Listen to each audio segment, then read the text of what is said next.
Welcome and welcome again to Cannot Register Twitch Name. We'll change the name in the future. We have first me and Joshua, and as always, we're here to discuss weekly world and ASEAN news. So today we have quite a lot to discuss, and we will also hopefully discuss the Indonesian Palestine and slash Israel conflict. If we have time. If not, then we'll just change it to next week. But yeah, let's get started. So this Share week, let screen, me share share screen. screen. Just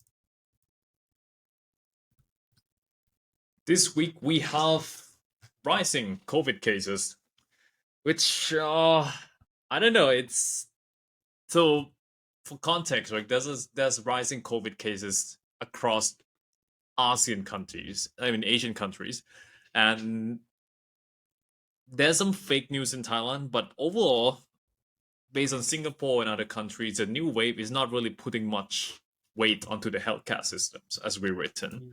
Mm. I think the healthcare ministry for Singapore also came out and say the name of the new variant has some cool name, like the casual name. I can't remember what it is, but it's not really affecting the healthcare system much. So you can see some of the stats here. So most of them, like 30%, are reinfections rather than imported cases from abroad. And the hospitalized COVID patients are not really that high, although it has gone up, but it's not overwhelming compared to last year. You can also see it in Indonesia as well, where we also have that. Mm, Vietnam also has it. It's nothing serious. I don't know why. I don't know if you got some messages from your families, but I got a few messages from my friends, my Thai friends, and Mhm. my families. So they've been sharing this image of a guy, Thai guy, infected by COVID, new variant. They said, and it's very severe. And I think it Mm. might be fake news because I looked it up in Australian news about COVID cases. I also didn't see that photo that they were sharing. Yeah. What do you think so far? Yeah, there's a good chance that that photo is fake news. Yeah, it's like guy with blood coming out the nose and like bloody red eyes, and I thought it was weird as fuck. Or Yeah, maybe he's got something, but he also has COVID. yeah, And then they're like, oh yeah, man. yeah. I hate it when there's like shit like this in Thailand. I just Yeah, don't. Yeah, I can imagine. Okay. But anyway, folks, nothing to worry about COVID for now. So now moving on to the next part of the news, which is more fascinating. So this one is about the rebels in fuck, I forgot the name. Papua? Papua Am New I, Guinea. yeah, Papua New Guinea. So Papua New Guinea is in Indonesia, and then there have been rebel activities over the last 3 4 years. Like it's been intensifying since then, since 2018. And what they want is that we want independence. So they want independence from Indonesia. So Indonesia, I think it was consolidated as part of Indonesia in 1969 by the Mm. UN supervised election or vote. And some people say it was rigged. There's a lot of controversies about that. And obviously the locals from Papua doesn't agree with this notion that it belongs to Indonesia. So that's hence all the violence there. But the violence is kind of concentrated in that region, so it's not like spreading out to the main cities like Jakarta or other regions. And in February, it has managed to capture this man here, Philip. So he's a New Zealander pilot, and he was transporting, I think, the locals to the region. Obviously, it was very risky. The moment he landed, he just kind of got captured straight away. And since then, so it's been 2 months, he's been captured, and you can see the image. He looks fine. I don't want to make a lot of jokes, but I don't want to make a lot of jokes about situations of people being captured. But there was a video where he sent it to his family, right, and then he just got his priorities straight, and he said in the video like, "Oh, I love you" and all of that. But then he also said like, for the future salary he receives, so please send it to my wife's bank account." And I thought it was that was cool as fuck. It was like he just figured it out. Like he has limited time to say his piece, and he just Yeah. focus on that. Yeah. But anyway, now months have passed from February, and Indonesia has sent like a troop. I think it's about 30 people. I think it's about 30, 40 people. Yeah, it's roughly about 30, 40 people to Papua. And the reason it took so long was probably partially because of inefficiency as well, but it's also because the region is inaccessible by land. So you kind of need to fly or take a boat. Obviously, they both ways are can be Risky. spotted. Yeah, Yeah. risky. Yeah, and that's why you see that there's a lot of casualties in a sense that about 30 people are missing, which is probably the whole squad. 9 people were most likely being captured. So now I guess the rebellion or the insurgents, as you depending on how you want to call it, instead of having one hostage, now they probably have like roughly 10 hostages to negotiate with Indonesia. Yeah, well, what do you think so far, Joshua? Do you think it's kind of weird, nuts? Oh, do you think you could pull up like a geography of Papua New Guinea so we can Ah, check yeah, it out? yeah, that's a good point.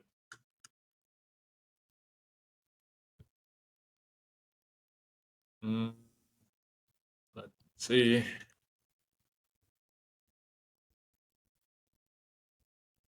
This is a shitty drawn map, but You can go to maps, dude. So yeah, scroll up. there No, you go. okay, here we go. Yeah. Yeah. Okay. So Papua New Guinea is actually so Papua New Guinea is separate from West Papua, I guess. Yeah. Damn. So they're trying Yeah. to no, but that doesn't make sense because if it's inaccessible by land, can't they just come in through West Papua? Am I crazy? I don't know about it geographically, but they say it's just hard to spot. And I don't know why it took them so long because it's like 2 months, like February, right? This is like April already. Yeah, Yeah, so that's I don't know if it's what, but yeah. maybe it took some time for New Zealand to say, "Hey, dude, Mm. uh, hey, can you help my guy?" Took some time to convince them. To convince them. Yeah, because Indonesia also didn't want to risk it in the beginning, if I Yeah, remember that's true. correctly. Yeah, Why yeah, the hell would they want to? This guy is not even one of their guys, right? yeah, yeah, yeah. Now they And risk 30 of their guys and got fucked. yeah, got fucked. Yeah, and I don't know how it's gonna escalate further. It's an interesting situation, really small scale, because most likely in the grand scheme of things, they're not gonna get independence. Like we have a like Thailand has a similar situation. Um, so for Papua, it used to be, for context, sorry folks, it used to be a Dutch colony, and during the UN sanction, as during supervised election, the culture is so different that they say that the election was rigged, but then the culture was so different than not was is still different than most of the Indonesian culture that I can see that case, but I also understand that it's most likely not going to be like separated. Similar to Thailand. So for people who don't know, in the south of Thailand, which is where I'm from, like deep south, there's also Muslim insurgents. Cultures somewhat different than the majority of Thais because only 3% of Muslims are in the south. Most of them are in the south, and they also want independence. And they've been doing it for I think over a decade now, but nothing's really happening. But it's just kind of repeats the same pattern to me. Yeah, Okay. What's the it, pattern? Just fight, fight, like and stop a bit. yeah, fight. But for the deep south in Thailand, it's more interesting in a sense that, from what I heard, right, because some of my friends work there, they said that the insurgents are just the locals, so they do like daytime work. They work during the day and kind of become terrorists during the night, kind of come out shoot people. It's yeah, that's kind of that thing. And my friend, he was a government official, and then he had to like dress like a local. He started growing beard and mustache. And good thing that he had like a dark skin, so he could like kind of blend in with the locals. But because the insurgents generally target government officials, government Yeah. buildings, military camps, and all of that. Yeah, so yeah, he now he's in Bangkok, so he kind of survived that.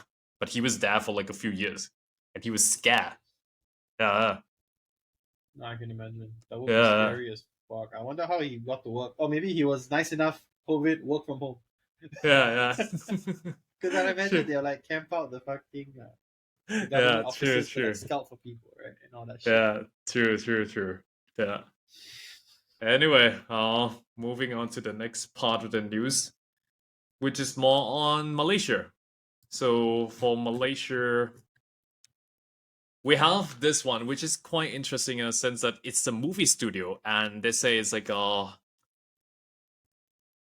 I wouldn't say advanced. Yeah, I would say advanced, but I don't know if it's the best in Southeast Asia as they claim. But they apparently it's owned by the Malaysian Wealth Fund, and then it sold it to a Singaporean media company after it's not doing so well for years. And yeah, I think it's called, as you can see here, it's Kana Malaysian Studios. It was built by British firm called Pinewood, and then Pinewood pull out after a few years because it's not doing well. And then the reasons that it failed is because it couldn't attract enough customers. Another reason is also because the talent is actually not in that region of Malaysia, which is Johor. Most of the talent is actually in. I think I'm jotted down here. Yeah, so most of them in Kuala Lumpur, which is the capital of Malaysia. So it's 300 kilometers from Iskandar Studios, which is bloody far. Yeah, so they're not doing so well, and then they sew it off.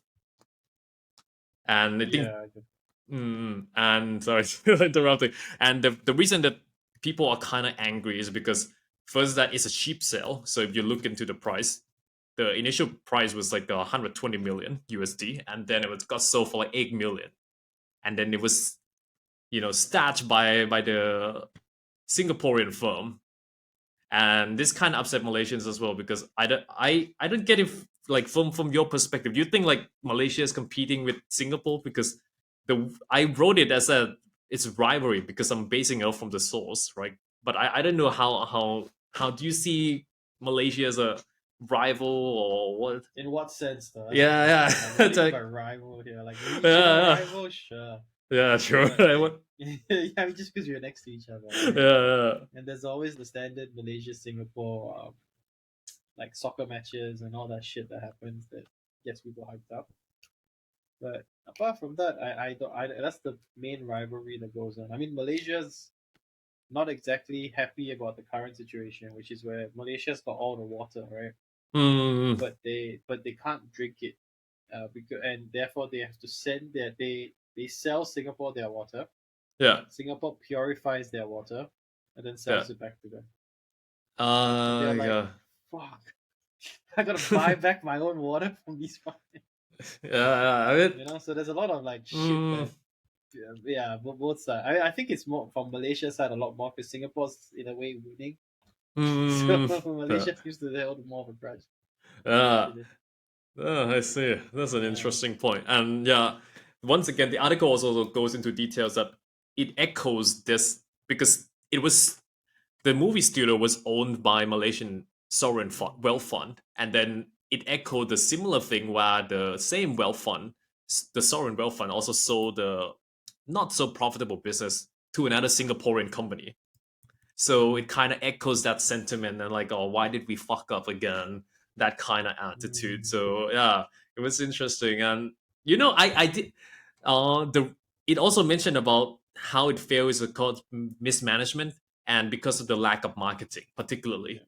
And I actually went there to research that further. So if you look up very briefly on the name of the studio, like Iskandar Malaysian Studios on Google, YouTube, you won't really see a lot of promotional materials. It seems like it doesn't exist. I mean, the website's there. It looks okay, I guess, but you don't really know about its existence.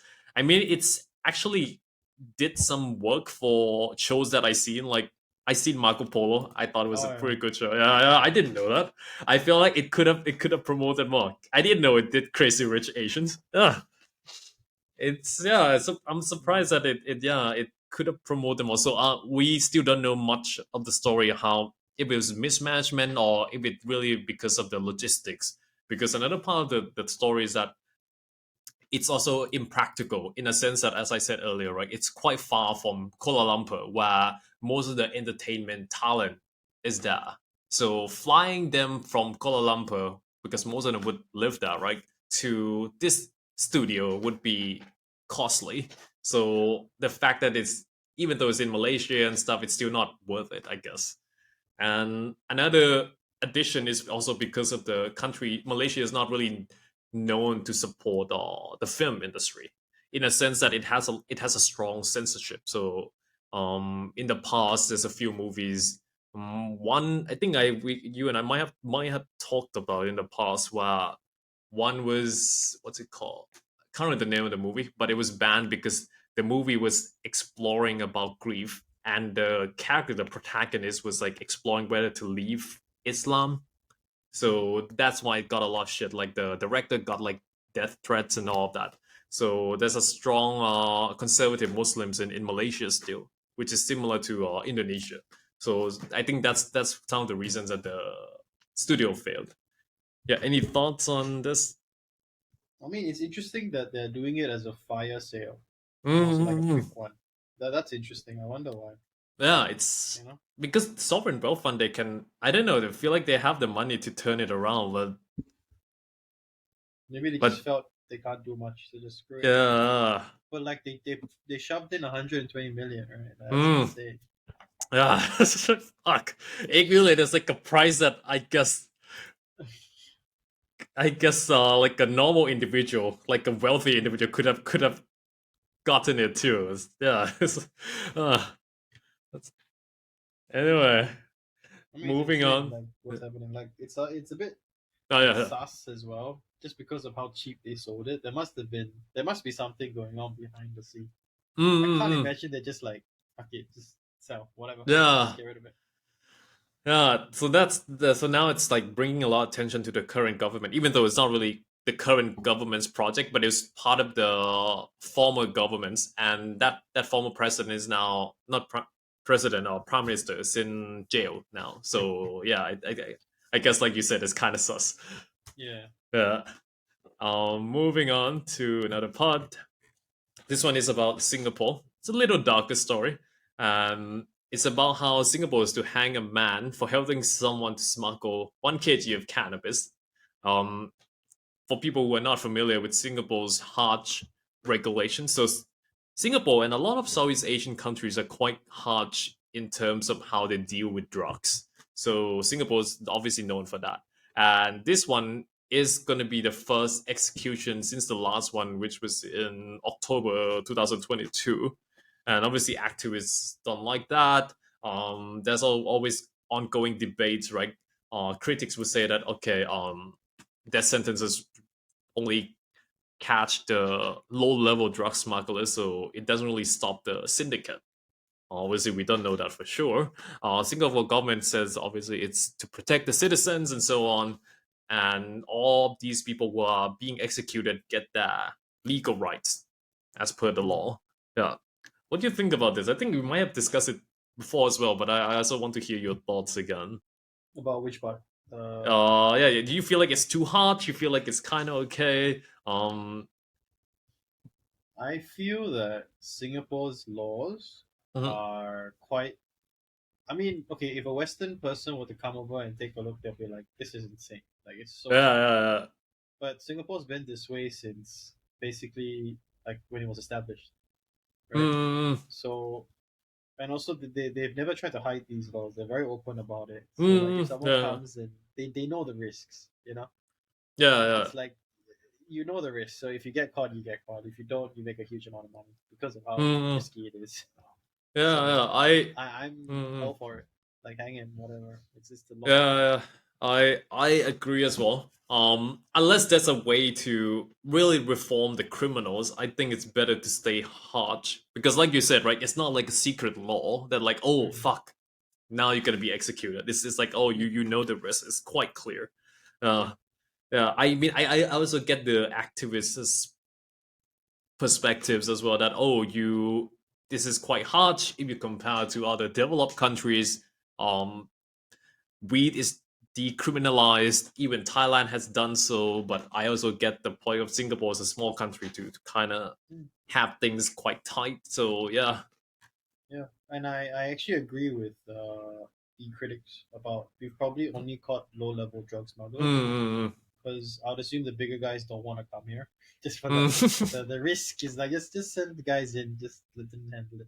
Yeah, But I mean, what the strict laws also do is they make people think twice before wanting to become drug smugglers to yeah. Singapore. Yeah, I mean, again, like that means the pay will be really high, but Yeah. I would think less people want to do it, so therefore less drugs come in.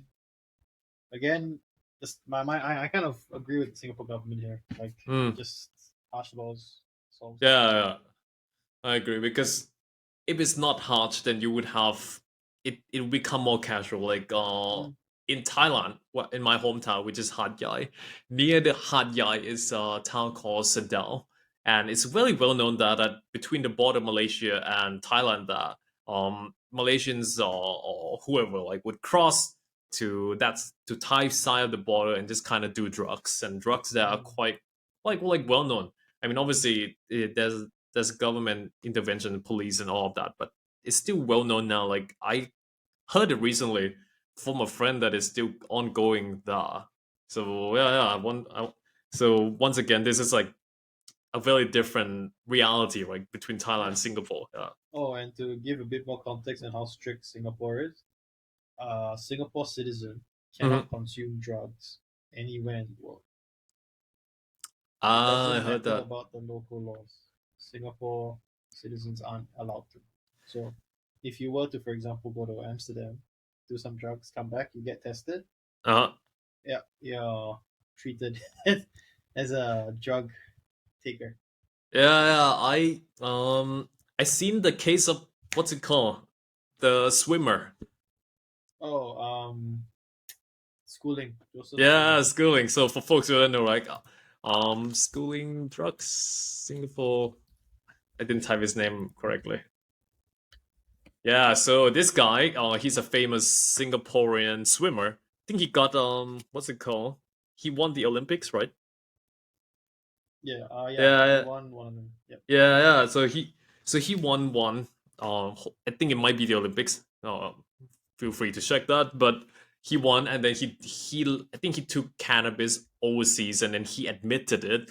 So he got into a lot of shit. He recently just withdrew himself from Sea Games, which is coming as well. Southeast Asian Games, which is sports in Southeast Asia. Yeah, and like Joshua said, right? It doesn't matter where you took it. I mean, you can be, I guess, prosecuted, I suppose. But Yeah. how did he get off? He didn't really go to jail, right? He just kind of No, I got a think he got a fine, if I yeah, remember. he got a fine, got a stern warning, and he Yeah. like did all And I his think he apologies. lost some of his benefits. So he's Mm. overseas training, right? So I think he lost some benefits. I can't remember what. Like the Singapore government gave him some stuff, maybe like Mm. deferring his national service and other shit. So that was Ah, like taken away, I see. but no jail Yeah, time. I see. Some said that he was kind of like he said that he was stressed and stuff, so that's why he took it.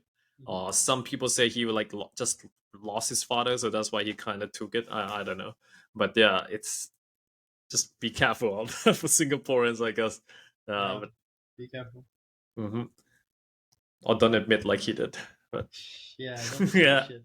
yeah. I There's a lot of comments about people asking like, why did he admit it? Because it like this is like a side note already, but some said that oh maybe he was like like some people knew and was about to rap him, and so he just kind of came out or whatever. Yeah, because it was him and the other athlete like kind of came out at the same time. Yeah. Yeah. Anyway, then moving on to the next news. So now this one is more on the forced labor on migrant workers in Malaysia. So these workers only from Bangladesh or I think Nepal as well, and then they essentially tricked into become into working for free. Or some of them, right? They paid for like, oh, there's a job in Malaysia, and Malaysia is quite a manufacturing hub in Southeast Asia. Not as big as maybe Vietnam or Thailand at the moment, but still manufactures a lot of stuff. And so there's a lot of manufacturing jobs there. And some of these Bangladesh people, they paid the agents, middlemen, like certain fee to come to Malaysia, and then they would guarantee that there would be jobs, but the moment they landed, there's no jobs, so they kind of stranded there with no money. And then some of them even borrow money to pay the agent fee. So essentially, they were scammed. And now there's a lot of these workers looking for jobs. And you can see in the article here that we wrote that it's hundreds of migrants coming. And you can see the fee as well. the fee is actually quite expensive, even for us, right? Yeah, Living in Jesus. yeah, it's like for them, I get it why they have to take out loans. Even for me, I'm like 4.5K. Holy shit! Yeah, that's a lot of money, and you can consider this and you can consider this as a forced labor as well. Some of the people who come here and manage to get work, right? They get into a sense that, oh, our passport's taken. They're living in a shit condition. So now there's an investigation by the Malaysian government to see what's going on. So you can see here that the Minister for Human Resources, so he met with hundreds of workers from Bangladesh and Nepal and other countries, and then he's just going to interview and see if there's anything to be done. And you can see oh yeah, this is a side note as well. Malaysia is still known for palm oil production. So yeah, anything to add? What's your thoughts on this? No, I'm just wondering, because this has been going on in, I would think, a lot of countries for a while. So it's just Mm-hmm. interesting why Malaysia decided to investigate this so publicly. Something must have Mm-hmm. happened to trigger them to need to show a bit of that dirty side. You know what I mean? Yeah, yeah, that's true. Because migrant workers never really have good conditions. Even Yeah. in Singapore, I seen that dormitories, like from images, and then I see how they live. It doesn't look great, even from a developed country point, right? Yeah. Hmm.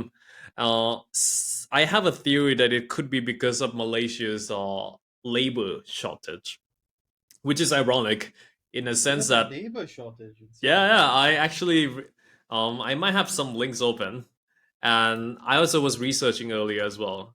Yeah, this was like 3 months ago, right? Aim to solve labor shortage. I can't view these articles. Yeah, and you can see that these articles are all very quite recent. Turns out Yeah. orders. So in natural rubber, in industrial or manufacturing Oh, sectors. manual work, that sort of thing. Yeah, yeah, yeah, Ah, exactly. And it's weird because the government, I mean, I'm sure they'll figure it out eventually, but if they like match these unemployed or these strict migrant workers to with these jobs, maybe there's a solution there. I don't know. maybe that's why they decided. Maybe you're right. Maybe Hmm. that's why they're like, hey, we found some workers We here. saw some work. Yeah, that was going on, but yeah, yeah, That would yeah, be quite but funny. I like the image really. Yeah, Yeah, they look like tough conditions. yeah, I don't know, like just waiting for bathroom and stuff, right? Yeah. Are they barefoot or in slippers? Can you zoom in? I'm curious. Oh, it Oh, looks like slippers, slippers. slippers. Yeah, Yeah, good. yeah. That's at least decent. But fuck, Um. man, 104 people, four toilets. That's hard. That's Was yeah, some Boy Scouts. yeah. Yeah. Uh, Now, moving on to the next part of the news is the Indonesia. This one is more like it seems really gangster to me. So during the so for context, right, in Indonesia, by law, companies are supposed to pay the EAT bonus. So EAT bonus is essentially paid during the Eid al-Fitr, which is after the Muslim Indonesians break their fasting, right? So they get this bonus because the cost of traveling back to family and things get really expensive during the festival. So companies are legally required to pay. And now there's not now, since in the past it's been ongoing for years. There's some sort of, I mean, the article calls them thieves or thugs, whatever. But it seems like a gangster. Essentially, like these people would come into either individuals, small shops, or companies, and then they were like, "Oh, instead of can you pay us the it bonus, for protection or and shit like that?" And these individuals have to pay these people, otherwise they get into trouble. And you can see, yeah, the law has been passed, so there's a lot of abuses. And the articles that we've written, it goes into from street vendors, right? I mean, you can see that they've been asked $7, which for us may not seem like a lot, but that's like half a day's wage for a street vendor. wow, We Jesus. also have a case for a boss at a big dairy company. So he like he said, like some rejected it, and then the padlocks for his warehouses like hack off and shit as a warning, I suppose. So they just paid the small amount instead of not paying, stuff like that. And some of this, you can see the number 400,000, which is a lot because Indonesia is a big country. It's like 300, close to 300 million, which is almost the size of the US. And these organizations, they either have religious, ethnic, or armed goals tied into it, and they have like historical background based on this sociologist. I thought it was really interesting. I thought it almost came like out of the TV show where it used to be hired by the Dutch colonial government to use these gangsters, I suppose. Yeah, to keep them in check. And once the Dutch colonial government or Dutch people left, I guess these locals were like gangsters, just kind of continue with that practice and asking people for protection money through this id bonus. And yeah, and you can see like we also wrote here that the government can't really do anything because it's hard to say, right? That like legally that these people kind of forced them to pay. Yeah. So there's not a lot of proof for that. Yeah. Yeah, what do you think of this issue, man? I think it's insane that it's happening on such a mass scale. Yeah, It's like insane. it's a lot of organization, 400,000. I don't know if the number is correct, but I thought it was such a big number. Hmm. And even they dare to ask like big companies for the bonus, and then the money is obviously given to their own workers and leaders, and yeah. Jeez. That's really insane. I mean, it's freaking very painful for companies, I think, because number one, you got to pay your workers their lead bonus, Yeah. right? And then now you got to pay these guys. Yes, whoever the fuck they are, you Like, told what us. the fuck? I think like this guy, like when he was interviewed, he said like during Ramadan, he got requests from groups that have little to do with our business. And like, it's such a fucked Yeah. up world, man. Yeah. But the good thing about these groups, right? What I've Mhm. always found very interesting is they actually tailor the amount they ask to who they're asking, Oh. right? So because the goal in their mind is they want these guys to still make money because they Mm, need to keep paying them every year. mm, So if the guy goes out of business, then they lose his business as well, right? yeah. So they tailor it. It's meant to be like a pinch, but not too painful, you know? Mm, That's what I always find interesting. So they would actually like for example, you're talking about the street vendor. He gets 700 rupiah, right? yeah, review, yeah. Yeah, 100,000 rupiah. But I'm pretty sure the business owner wouldn't be getting 100,000 rupiah request, right? Yeah, Because otherwise he would just be like, yeah, screw it, just yeah, yeah. Here's some money, yeah. leave me alone, please, thanks. Yeah, it's interesting how these guys do Mm, it. But I still think it's insane that the government can't do anything. From what you're saying, it sounds like. Some of the governments at least know about them and kind of allow them to exist, yeah. like the local governments and shit. Yeah, it kind of reminds me of the Philippines stuff. So in the Philippines, it's similar to Mexico in a sense of violence. So local political clans would have their own territories, and sometimes they would hire like paramilitary to kill their opponents. There was news I think a few months ago where like a guy like in proper military clothes, I suppose, just shot another opponent, and the few people that he was talking to while he was like asking about their problems and stuff. Yeah, so it's very gangster in certain parts of Indonesia and Philippines. Mm. And geographically, it's quite similar in the sense that they consist of different smaller islands, which obviously the central governments are a little harder to reach, I suppose. Yeah. Anyway, moving on to more of the international news.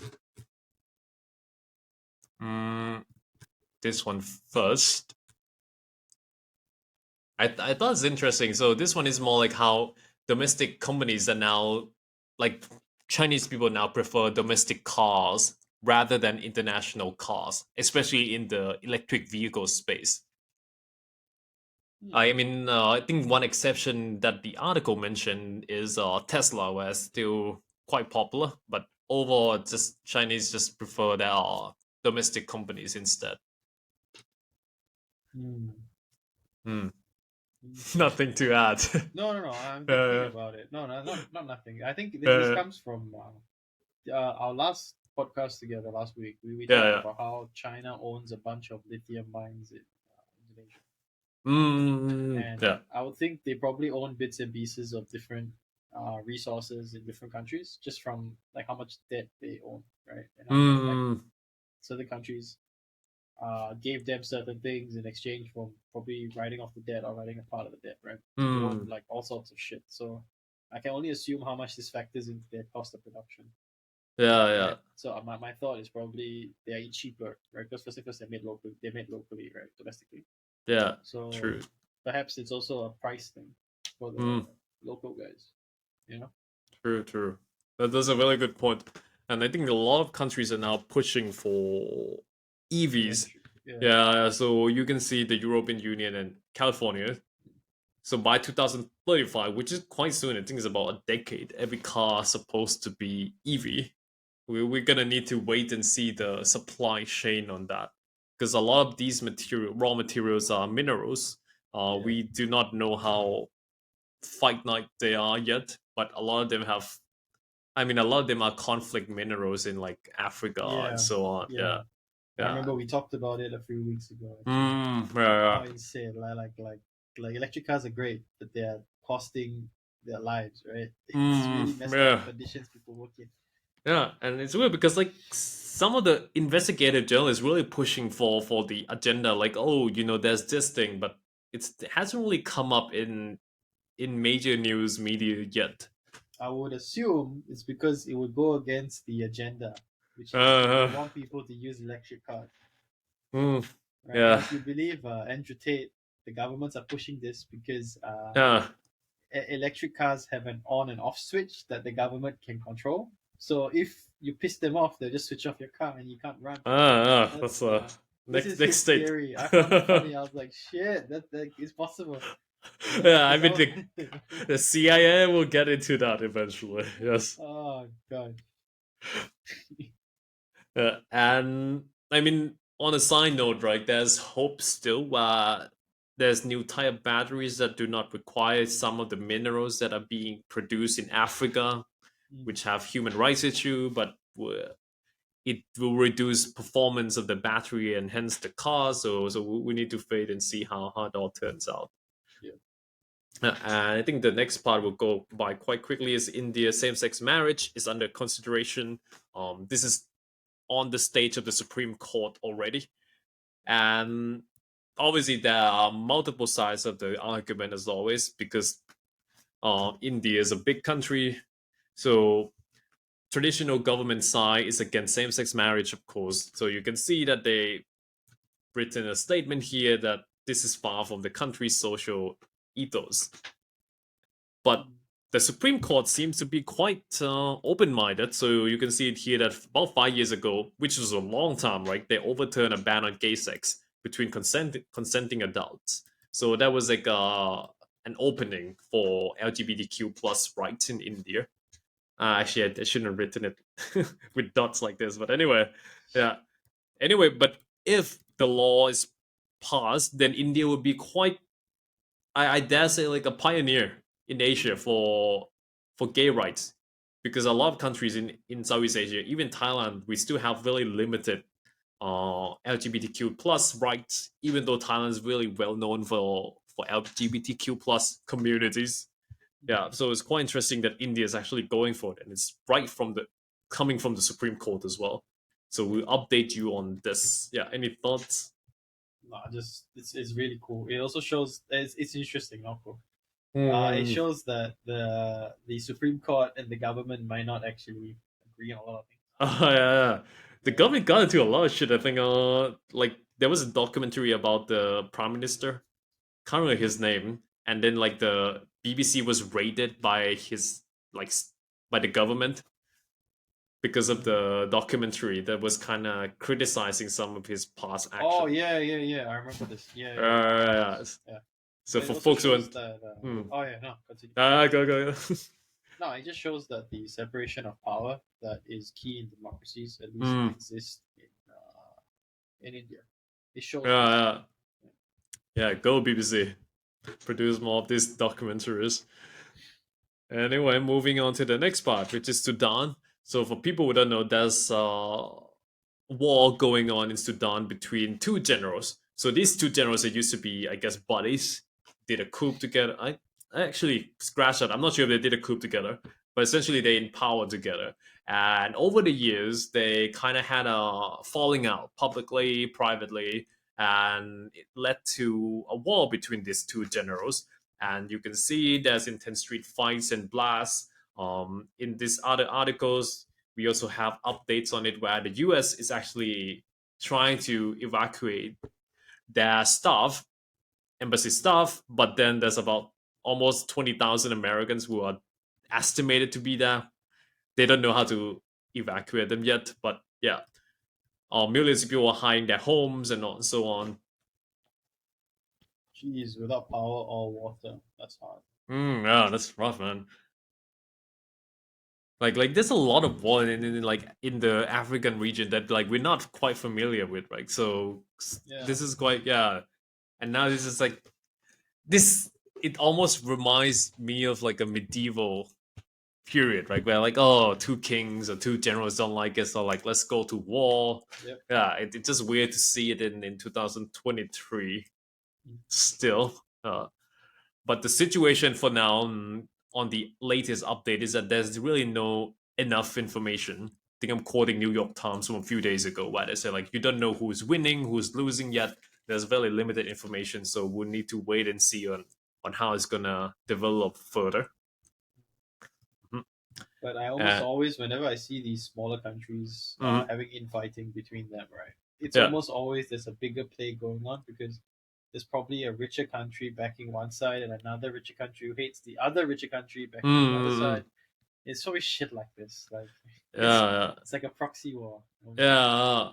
Yeah, I think that's what I think we written about that about Wagner Group. So the Wagner Group is a like Russians mercenary group essentially, and then they've been based on the leaked documents that came out a few weeks ago, right?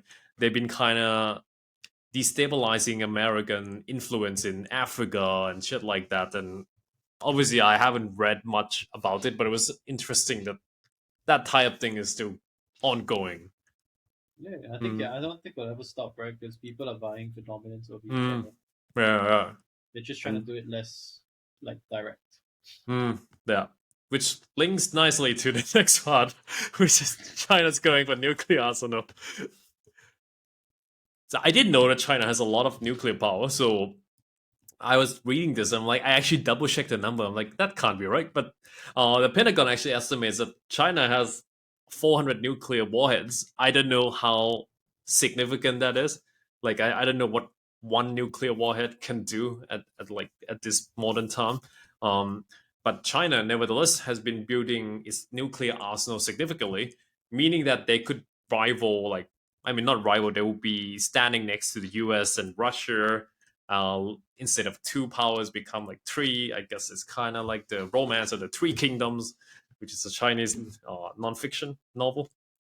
Yeah, anyway, you can see some of the capability here that China actually has the capacity to produce its own plutonium using nuclear weapons. And then they also have, essentially, how would I say this, distributing channels for delivering nuclear warheads if necessary. So land, sea, air, you name it. And yeah, what do you think of the nuclear arsenal, man? I get it. Yeah, needs to be done, right? Yeah, it needs to be done. Like, if you're China, right? If you're trying to if you're basically trying to fight the US without fighting the US, you got to make sure you got the same level of firepower behind you. Yeah. Right? I now that you brought it up, now reminds me of North Korea, right? North Korea doesn't have the military power, I guess, but it just keeps launching these Nuclear. missiles, and has this like looming question: oh, do they actually have nuclear, or are they building something? Exactly. Yeah. And for folks who don't know, right, when you do this, North Korea actually gets some of the supplies. I'm not sure from UN or from whoever, but they do get supplies from international like support, I guess. So as much as some of them are starving, they do get supplies from that still. Just to clear this up, North Korea does have nuclear weapons. I just googled it. Oh, good. That's probably why, even though they're just one tiny country with not much economic power or prosperity, the world's gotta take them seriously. Because with a click of a button, They could fucking destroy, and they're right next to China and all the big guys, right? Yeah, So South Korea is really the South easiest to Korea like. is, yeah, Yeah. which is why you have to take them seriously, even though Mm, they don't actually do, they don't have that much actual like economic power. mm, Because true. the worst one thing you don't want is, oh, Mr. Kim is thinking it's not going well for him. He's just gonna D-Day it and just launch everything, just kill whoever Mm, he can, and then just die. yeah, You never want that. yeah, So like that's why you gotta lots. keep giving him resources. Yeah, true, true. Because I mean, there's a lot. I can't remember the name of the people who wrote it, but essentially, like there was comments debating about Kim Jong Un's position. Like, if you like got if your grandfather, your father passed down the dictatorship role, what are you gonna do next? Like, they're trying to like paint a more sympathetic perspective about Kim, right? That he's not all bad. But he wants to democratize the country, or he wants to like make his country better, but he really can't. And then he has to like keep doing this nuclear stuff because otherwise there's no other way that he could do it. Yeah, this is quite interesting. I urge folks to like go into more detail, perhaps rabbit hole to research this. Hmm, that is very interesting. Yeah. It's the same case with Putin, right? I mean, you can't really. There's no way out. There's no like, oh, we're gonna have a new election and stuff, right? It's same with North Korea. They can't do that Yeah, because then at that's least gonna like lead to chaos, right? Yeah. Hmm. I think we have 8 minutes. Do have enough time to cover the the Indonesia story? we could try. Ah, we could try. Yes, then we will. So for the next part, we will cover something about the Indonesians and Palestine relationship. And let me show some of the quick context for you folks first. FIFA ban. So recently, yeah, this was during March. Indonesia was selected by FIFA to host the World Cup U20. So it was essentially for younger folks, right? And initially it was fine, and then some of the Indonesian officials, they started talking like, oh, we noticed that there's Israel joining the competition, we can't have that. So you have some folks like the Bali governor, who's like publicly stated like, oh, we don't want Israel to participate. You even have locals protesting on the street. I don't know if I have the photos, but essentially, yeah, it led to FIFA to like, ah, fuck it, let's just take Indonesia out of the equation, and they're gonna pass the hosting to some other country, and that led to a lot of controversies. So some parties that, oh, some of the local football players. So if you become a host, for context, the host country get to play as well. So some of these Indonesian football players, they were practicing. I actually checked some of the interviews, right? Some of them practice like 3 times per day, just preparing for the World Cup. And suddenly that chance got taken away. And for folks who don't know about the significance of the World Cup for U20, is that like you have some major football players, like I think it was Messi, and some other guy I can't remember. So they were discovered because they were playing in this U20 World Cup in the past, and they were like, "Oh, holy shit, this guy's pretty good." So that's where they kind of started bringing him up to the major leagues, I suppose. So yeah, that chance is now taken away from Indonesia. Why is it Uh, taken away? They can't compete in the World Cup. Sorry, what do you mean? No, because like yeah, sure, it's moved away from Indonesia, but they're still gonna travel over there and compete. Ah, right, right. I think they didn't pass the competition, but as a host, they get to play, if I understand it correctly. Oh, I see. Yeah, Okay, so okay. the local footballers were like practicing because they get to play in front of their Local countrymen, group. and then Yeah. yeah, and then they could get discovered, and yeah. So that chance, like I saw like some of the players who were being interviewed, they were like fucking sad, man. It's quite depressing. Yeah, it Yeah, is a huge opportunity. yeah, yeah. Like And for it's interesting to look because this is a relationship between Indonesia and Palestine. Well, Indonesia heavily supports Palestine because Indonesia is a heavy Muslim country, supporting the same. I think I'm quoting some of the guys that I saw in the video, like fellow Muslim brothers and sisters. So that's why with the tension between Israel and Palestine, Indonesia just doesn't like Israel that much. Funny enough, Palestine Indonesia trade is not that large. I can't remember how large it was, but it's not in the scale of like billion USD. It's only in like it's not even 100 billion. It's not even in 100 million USD, I think. So it's not that, but it's not that big. Yeah, but it's more on a cultural and religious aspect that's driving this. Yeah, anything to add, my No, man? I would agree. I would think in my opinion, what happened with Palestine definitely feels like a Jewish is Muslim kind of clash. Yeah. Mm, So I can completely understand why Indonesia would support Palestine. true. And yeah, and some of the comments to like counter against that, like I was reading some comments as well. They were saying, "Oh, but then FIFA shouldn't mix politics with sports, I guess."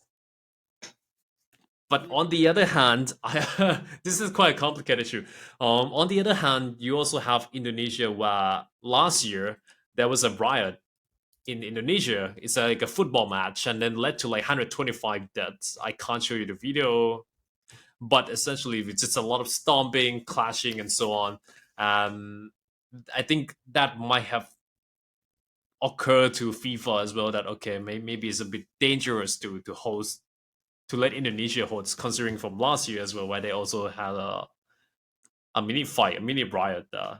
So I get it, but it's also it's such a shame for Indonesia and Southeast Asia country as well.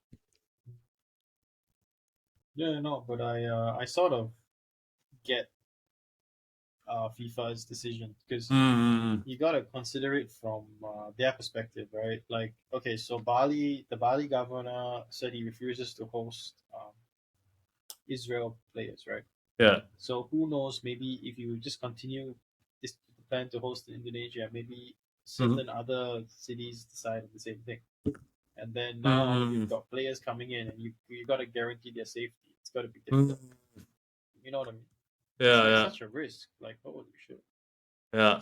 I I'm showing there's like a statement that even said by Jokowi, which is a Indonesian president. Yeah, he actually stated, yeah, during that thing, he was saying like, he support they support for Palestine, and even if the president comes out and say that, it's also, yeah, it's man, it's such a weird topic for me because like Thailand doesn't have that, right? We go out of our way to like protect another country that's so far away. Yeah. No, but for them, Yeah, it's probably about protecting their Muslim, like you said, Muslim brothers. yeah, yeah, yeah. So, Yes, because I mean, Thailand is a Buddhist country. We don't really have the strong conviction to do such a thing, I guess. Yeah, and it's no, like, but I mean, as a Buddhist mm, country, maybe you saw another Buddhist country getting mistreated. Would mm, maybe you'd feel a certain way, like yeah, because they're yeah. Buddhist, that they're being mistreated. Maybe No, you feel something. that's a good point. Let me see what other Buddhist country. Maybe I'll pop up some ideas. Country. Uh oh, I didn't. China's a.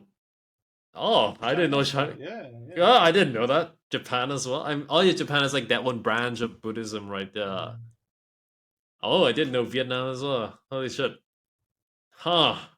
Yeah, you have Hmm. more brothers than you realize, huh? I'm not Buddhist, but I'm surprised. But yeah. Oh, it's like, oh, wow, wow, wow. I Yeah, mean, for China, it's only 18%, but it's like 240 that's still million an people. insane amount. Yeah. Yeah. Okay, Okay. Myanmar, Sri Lanka, Cambodia, yeah, Southeast Asian countries mainly. Yeah. Oh, South Korea is also a lot Buddhist. Surprise, surprise. Yeah. Hmm. Yeah.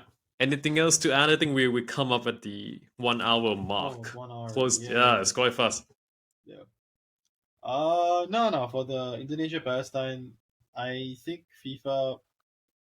I feel Indonesia should have done a better job of silencing. They should have realized this shit would happen. Maybe Hmm. they thought no repercussions, so the guy said it and nothing happened to him.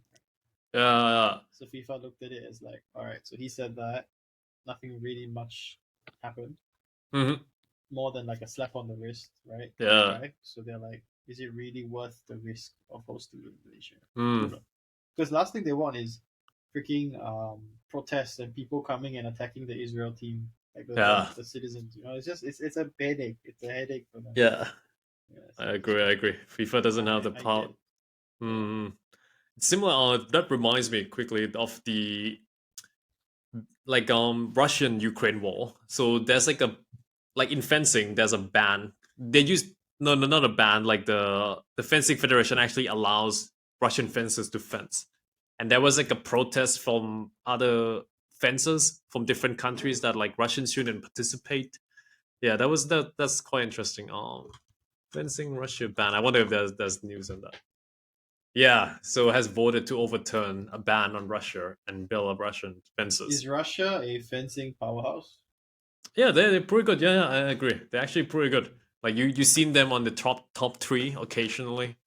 Yeah, not occasionally, quite often as well. Yeah. So I mean, even there's war. Like you, yeah, but I guess for the fencing, it's not as violent. Like that, you're not gonna see random athletes most like going to beat some Russians up, right? Mm, Yeah, yeah. yeah. So, hmm. But you can see the ripple effect, folks, from international events like this into sports and other stuff. Yeah. Yeah, yeah, That's the way it is, right? There's yeah. all these like, yeah, yeah. Okay. Anything else? No, I think we're good. Yeah, I think we're good as well. Let me check the agenda, folks, really quickly to see if we have anything else. Okay. Okay, there's nothing else, then we'll end it today at this time. And stay tuned next week for another edition of our World and ASEAN news summary. As always, feel free to follow us on Twitch. And if you click on our Substack newsletter below, you will also get daily newsletter about world and Southeast Asian updates. So we'll keep you updated, and we summarize the articles in a way that will speed up your news consumption. And we only select the major news that affect the regions or societies. So we don't really have petty news like car accidents or celebrities unless it's a major cultural event. I think like Will Smith slap Chris Rock. I don't know it's a cultural event, but for me it was. And Yeah, yeah. as we saw earlier, like we don't have a paywall like all these Mm, other newspapers. Whenever you open it up, you can't see shit. yeah, yeah. So feel free to come and yes, check us Yeah, out. which is also what we were using to show the articles. That's actually our Mm, Substack. yeah, exactly. Really good. Yeah. If there's nothing else, then we'll see you again next week. Bye bye. Right. Okay. Yeah.